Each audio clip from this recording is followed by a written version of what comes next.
how often we are confused by how things are said, how they're portrayed, how they're embedded in music or in speeches or in things that make us go, wait. Does that make sense? Is there congruency here? What do I think about this? One of the things that I love the most about the science of mind is I actually remember my very first teacher say, when you come into my classroom, don't check your intelligence at the door. This stuff should make sense in some form or fashion, which was, needless to say, very different than my experience in my early formative years in catechism. I spent numerous Sundays out in the hallway because I had questions. I had questions that I was listening to these things and I was listening to the way that they were portrayed or talked about. And they, and some of them are in these really like amazing stories and I'm like right on the edge of my seat about how the story ends. And then, wait, the story and the message, I don't know. And then I would ask a question and get sent out into the hallway. So, and so, well, I already did this morning, so might as well continue on with how I began today, and that is, I'm going to let you into the brain of Petra. This may or may not be a good place to be, I don't know, but it's important to me, I think it's important that we think about what we're thinking about. That we pay attention to how we talk about things, how we language things, and we pay attention to the messages that are coming to us that either we are accepting or we are parroting or we are having a visceral reaction to,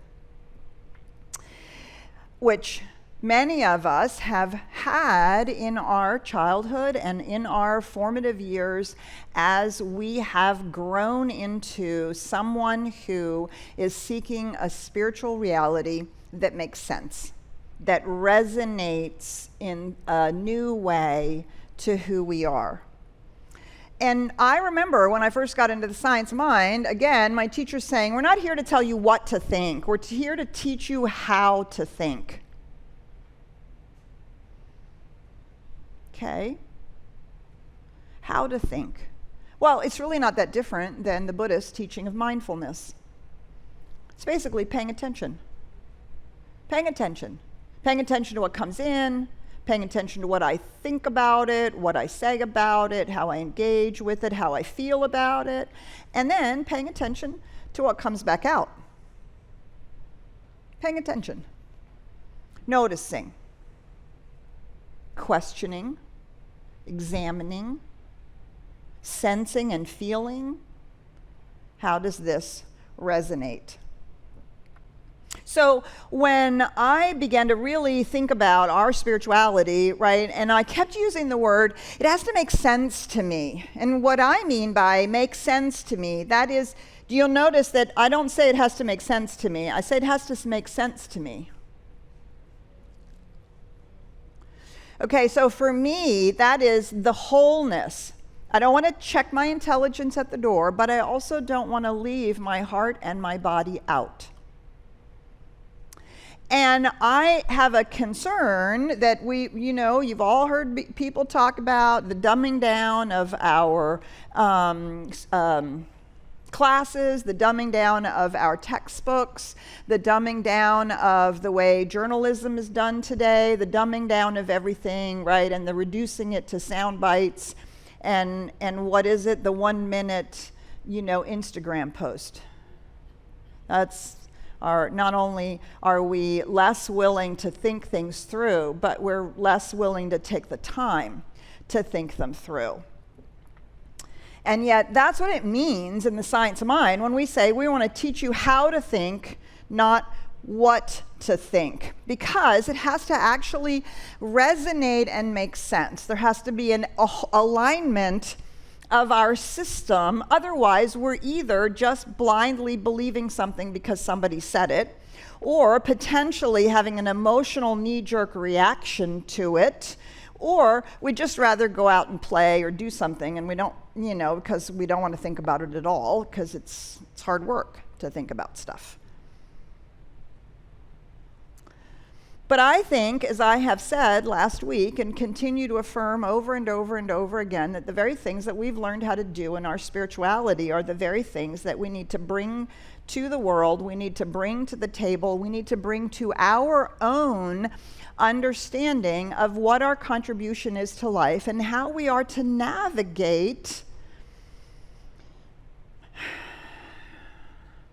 not just the challenges of our world, but the way in which our discourse has become so uncivil, thoughtless, and basically, we've gotten really good at what Isaac Saul calls in his newsletter, which I love, which is called Tangle, he calls bad arguments. And we use these in our own life. So when we think about thinking about something, right, I often use the term critical thinking. And what I mean by critical thinking is that we explore it, we learn more about it, we think about different viewpoints, we look at the basis of the idea, we weigh it out. Okay, starting to, okay, might be something here, it's interesting. So then we look for evidence. And for those of you who have taken spiritual mind treatment classes from me or have been in classes with me, I will remind you that one of the ways we look for evidence about spiritual truths is we look for it in nature, right? We see abundance in nature, we see flow in nature, we see the way in which the universe operates from seed to plant in nature. And so we look for evidence of spiritual truths so that we can say, this is not just an idea, but I can actually see it in the world. I can actually see it played out. We might also examine context, history, who the speaker is, and who the authority is, right? We look at this when we think about our background. We think about the patterns that were laid down in our childhood. We think about the religions that we've grown up in or the things that we've been taught, and we examine this context. Taking things out of context can easily cause us to have a very short view, a very small view of some seriously complex things that we are facing in humanity, which is equally true as we are facing in our own lives. The opposite of not having enough prosperity isn't always the simple answer of, oh, I'm just going to focus on abundance. Right? I mean, we've learned this. Sometimes I have a clear understanding. I can see that the world is abundant, the universe is abundant. What's really true is I don't think I deserve it. Right? Or I believe that I have to work hard for it and I don't want to work that hard. Or what do you see? It's not always as simplistic as sometimes the examples we use to help make it understandable, or the way in which we begin to engage in it. We actually want to mature in our ability to do this, to learn how to think about it. And then we follow the argument from a spiritual truth through the reality that we're a part of that into how that is manifesting in our own lives. Or the old idea, the false belief, through how it is showing up in our thoughts and feelings and how it's manifesting in our own lives, right? We want to learn how to follow the argument, to look for the flaws. Is that belief really true? Really, am I as stupid as my family insisted I was? Well, I don't think so. Am I as unavailable or unconscious or unable or fill in the blank as I have come to believe myself to be? Oh, I don't know, maybe not. Not if I'm an individualized expression of the one. Every time I say that, every time you say that, we're basically dissing spirit. Right? So we have to follow the argument, look for the flaws. We look for the false beliefs, the hidden ideas, the old ways in which we've learned to take something up, which may actually not be grounded in the spiritual truth we say we believe. And so we look for these false reasonings, we look for the assumptions that we're making, and we begin to separate out sound spiritual thinking from, what do they call it in recovery? Stinking thinking. Right? Right? And sound thinking, right? Not like, oh, I'm an intellectual and I'm going to have a cerebral conversation about this. Okay, could we just set that aside? But sound thinking. Am I really working through this idea about myself from a deeply rooted spiritual place, or am I just have I just got caught in my stinking thinking? Which is, of course, what we're seeking to heal and to shift so that we can think, feel, sense, and act in the world out of our spiritual truth. Because ultimately, we want that to be congruent. We want there to be a congruence all the way through. And we can do it from this way by working on what we're thinking, feeling it, sensing it, and then being it. Or we can work on it the other way around. We can try to behave lovingly, behave, with forgiveness, behave in a way that is speaking truth without attack, right? And we begin to sense that, oh, wow, that's something really important. We feel empowered. We feel like, oh, I'm spirit showing up in the world. And we begin to change our beliefs about ourselves, right? So it can go either direction. But it's paying attention to what's happening. It's paying attention to how this works.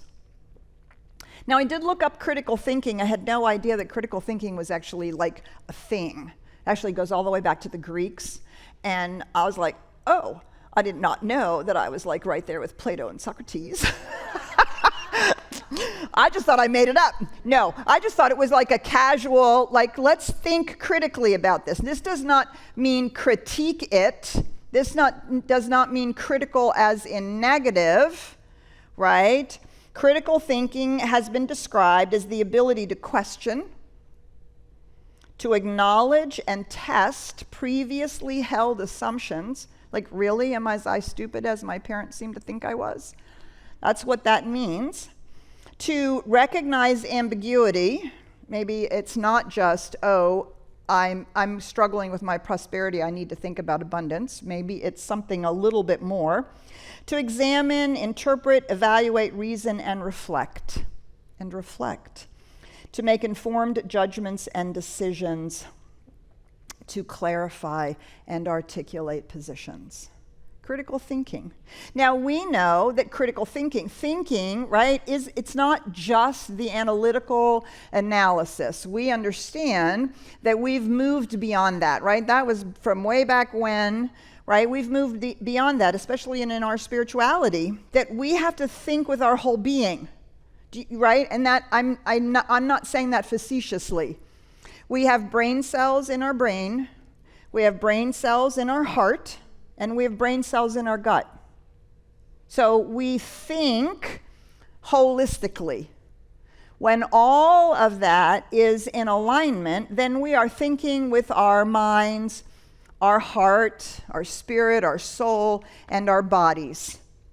And that's what I mean by when we think about things. So we're open to intuition, we feel our emotional response, we ask questions, not just of others, but also of ourselves, but also of others, and then of ourselves, and then of others, right? Like, because we're keeping to, are we clear? Are we really clear? And then we check in with our body. I love that final check in my body. Does it feel like, or does it feel like I'm contracting and now I'm afraid? Or do I want to make something happen and make somebody wrong? I can feel that in my body, right? Can't you? That begins to help us check where all of this thinking is going. And And we've learned how to do this. We teach this in all of our classes. And what I over and over and over have come to believe is for us to be then an equally powerful force for good in the world as we take these skills with us when we are reading the news, out on Facebook, having conversations with people, and trying to decide what, in fact, is mine to do. What is my contribution? Where am I going to give my gift? How am I going to get involved? We can use these very same gifts. And the reason that I think this is so important is because of this extraordinary polarization that's happened in our culture today, and what they call the perception gap that we have of people on the other side, or the people on the other side of any argument, or this idea that we can be manipulated by headlines and shock value. We actually know how to not react, right? We actually know how to go underneath. We do it with ourselves. Wow, what's the assumption that I just responded out of? Oh, I assume that you actually are behaving like my mother, and my mother always did blah, blah, blah, so now I'm reacting to, right? That's an assumption. We know how to do all of this with ourselves. It's, I think, critical that we apply it to what's coming at us, what we're taking in, so that we can make informed and powerful and spiritually grounded decisions, right? That's what we want to do, and come from that deeply resonant place. So the problems that I see that we are facing, all of us together, right, is that everything seems very narrowly focused, and it's narrowly focused on us and them.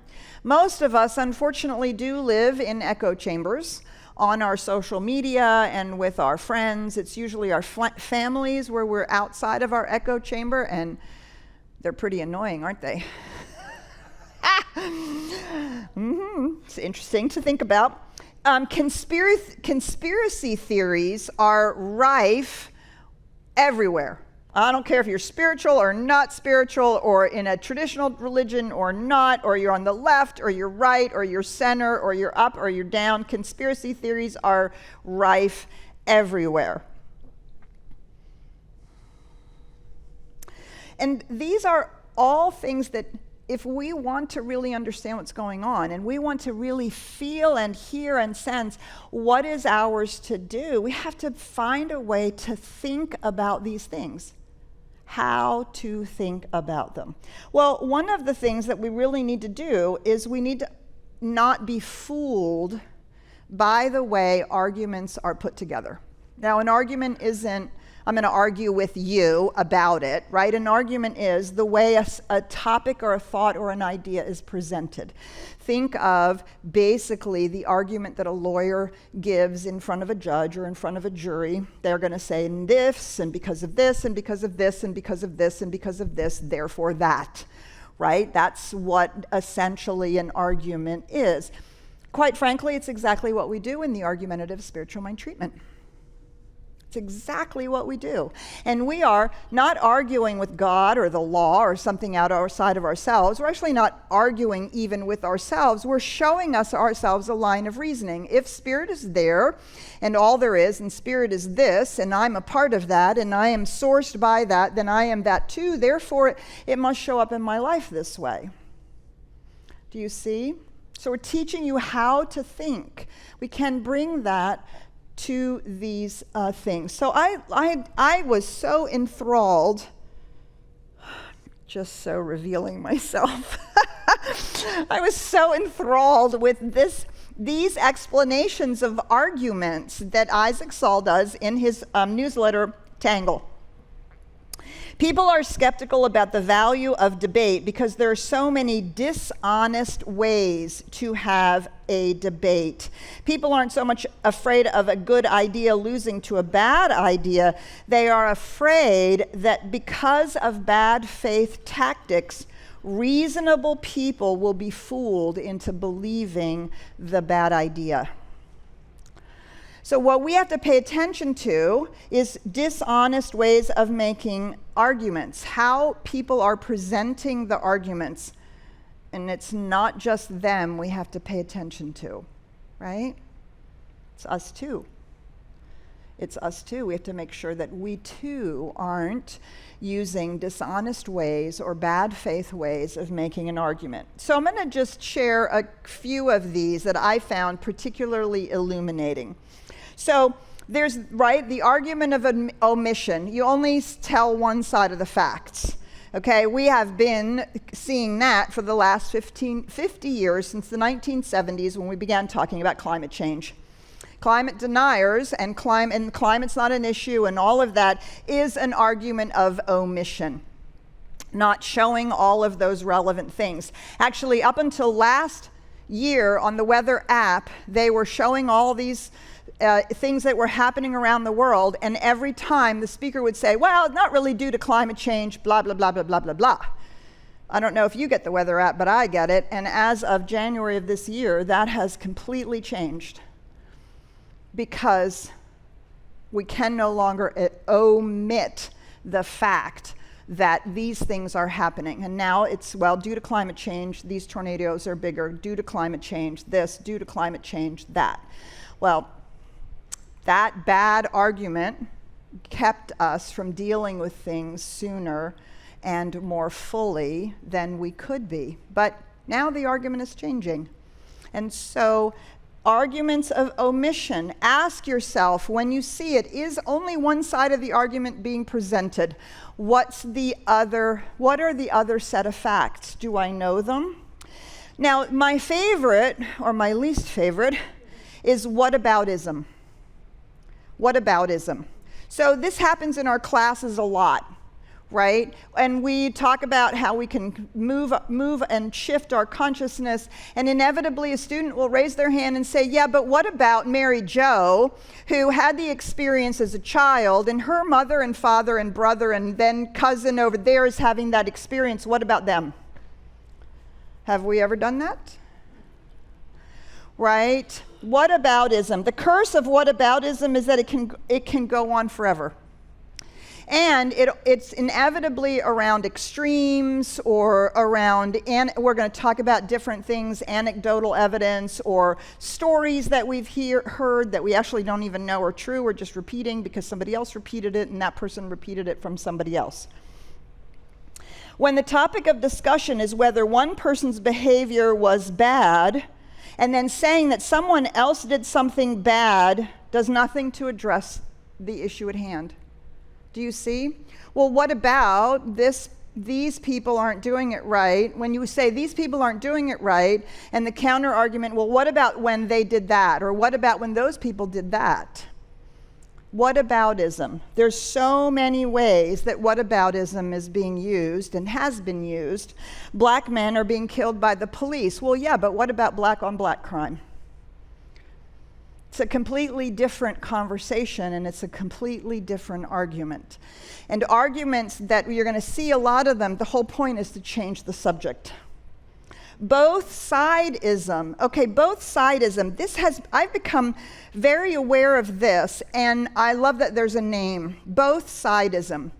So we want to be careful when we are talking and when we are listening to something or reading something. Both sideism is showing both sides of an argument as if both sides had the same number of people thinking about it, or that both sides carried the same weight.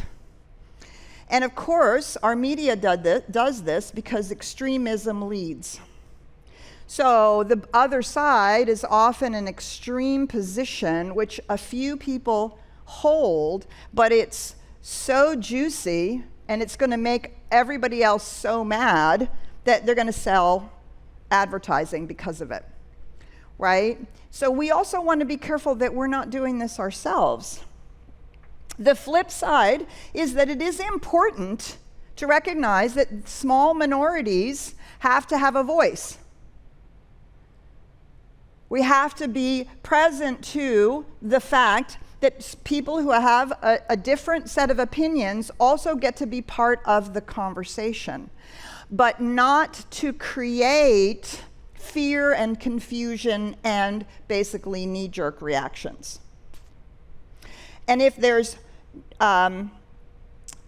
not enough relevant support, right, then it's just an assertion. We're just asserting that this is okay or not okay, or right? And so what we want to do is to be careful that we're not caught in somebody just asserting something. And our knee-jerk reaction is, that's not true. But if it's not true, actually there's no need to get involved because somebody is just making an assertion. What we want to do is actually start fresh and say what we have to say. Do you see? If I say that's not true because we're now in a both side-ism argument, and we can play ping pong all day, can't we? Right?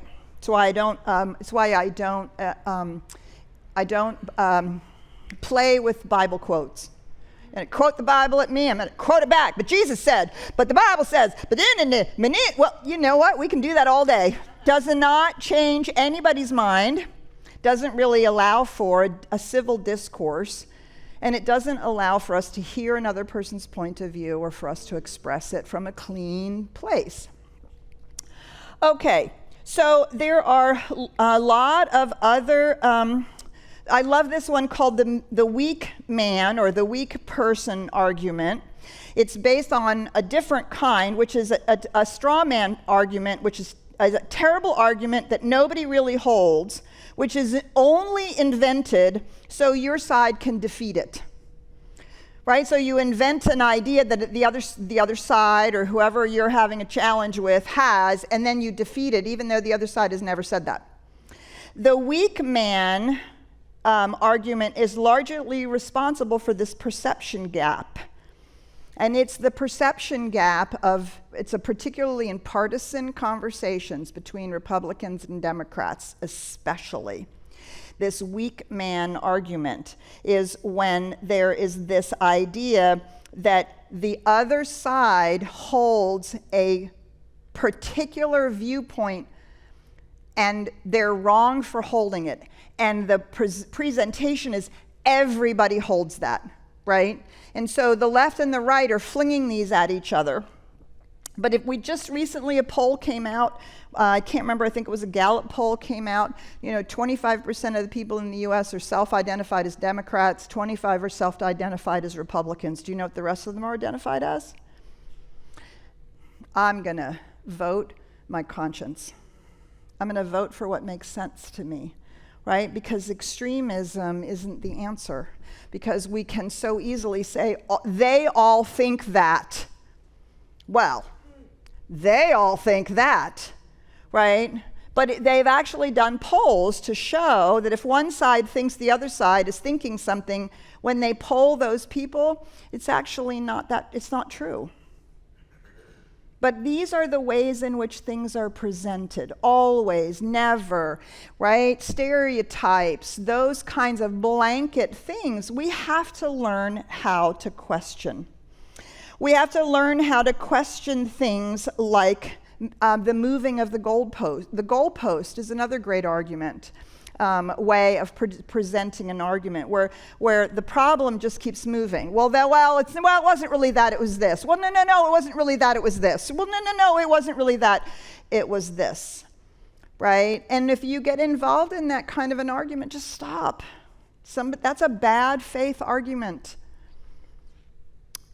We have to take responsibility for stepping out of these bad faith arguments and simply speaking our truth. Simply sharing what's on our minds, simply letting ourselves and our thoughts be known in a way that doesn't use a bad faith argument. One of the things that I thought was so interesting is anecdotal reasoning, right? We say, well, I don't feel that way. And by implication, we say, well, I don't feel that way, therefore nobody feels that way. Well, anecdotes are important. We need to know how things impact people. And the only way we know that besides statistics is stories. How does it impact you? How does it impact you? How does it impact you? Right? But there's usually a plethora of anecdotes that help us see how something is playing out. But if I take myself as a focus group of one, that's really all I am, is a focus group of one. And so when somebody is presenting that, right, you can see that there's not been thought that perhaps goes beyond, well, I don't feel that way. Well, it doesn't impact me. Well, doesn't have anything to do with my life. Do you see? And so we have many others. Prove the negative. You have to prove the negative, right? So rather than proving something that actually happened, you have to prove that it didn't. Just think about the election a few years ago. Okay, here's my favorite. My favorite, circular reasoning. Okay, he gives an example of circular reasoning. Just listen to, listen to this. I would never make one of these bad arguments. And because I wouldn't make a bad argument, this argument I'm making isn't bad. And I am not a person who makes bad arguments, as evidenced by this argument I'm making, which isn't a bad argument. It's exhausting, right? So a circular reasoning is when two claims support one another without using any evidence to support. Right? Shall I read it again?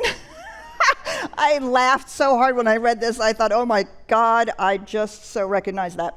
So, right? So the point here is for us to pay attention. How is it coming to us? And are we actually exploring? Are we exploring it, examining it, thinking about how it feels, asking ourselves history, context, what's really going on? Is there more information? What does the other side say, but not just in the extreme? Where's my place in all of this? Do you see? I think that we have...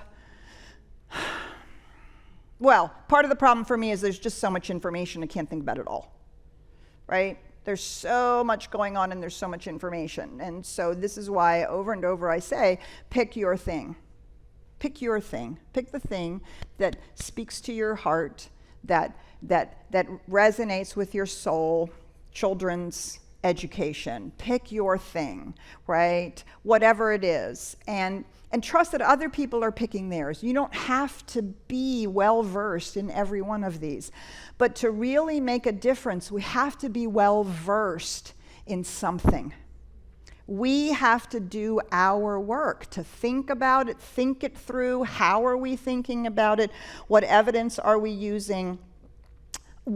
How does it feel all the way through? And then, of course, how are we going to speak it? Truthfully, congruently, without falling into some of these bad arguments. And of course, we all know the worst argument possible is just to start calling people names, because then you know that person has absolutely no evidence, or they're just coming from a knee-jerk reaction. How many of us have wanted to call somebody else names? Right? It's a two-way street. It's not just them, it's also us. Because we want to go back to having coherent civil discourse. It's the only way we're going to find it's the only way we're going to find our way through here, you guys. And we have to lead. And we don't do it by avoiding. We don't do it by avoiding the conversation. We do it by as thoughtfully and as carefully and as reasoned as we can to simply present our side. Do you see, all of these are designed to suck you in and to start arguing about certain pieces of it, and then all of a sudden you're way over here and you're like, wait, but we were talking about that. Don't try to fix it, don't get engaged, but don't not speak. Don't not share your heart. your wisdom, your thoughts about it. Just start new and say, and here's how it lands with me. Here's what my faith teaches me. Here's how I see it. Do you see? And then make sure that you actually have something that you want to share about all of that. Not just anecdotal, not just studies, not just your thought or feeling about it, but a mix of what you've examined that you can present in a coherent fashion. Now we can begin actually finding the middle ground, or seeing where we have common ground, or seeing where maybe we just say, I simply believe that that is not the way to go. That doesn't make you a bad and horrible and wrong person. I simply believe that is not the way to go. This is the way I believe we have to move forward. So, yeah. Every spiritual mind treatment we do is helping us find a firmer place to stand about what we believe. We want to take that very same skill into our work in the world. I don't know whether this is in any way inspiring to you. I hope that it's enlightening, and I hope it makes you question and examine. Why am I responding this way? Did this person want me to respond this way? What's being agitated in this article? What do I really think about this? And ultimately, as we said in our democracy and advocacy training, what can I do to engage so that we can raise the consciousness out of this polarized, divisive place that we're in right now? We have the tools, you guys. We have the tools. Don't be afraid. Don't be afraid. Because we need it, and we need you. Thanks.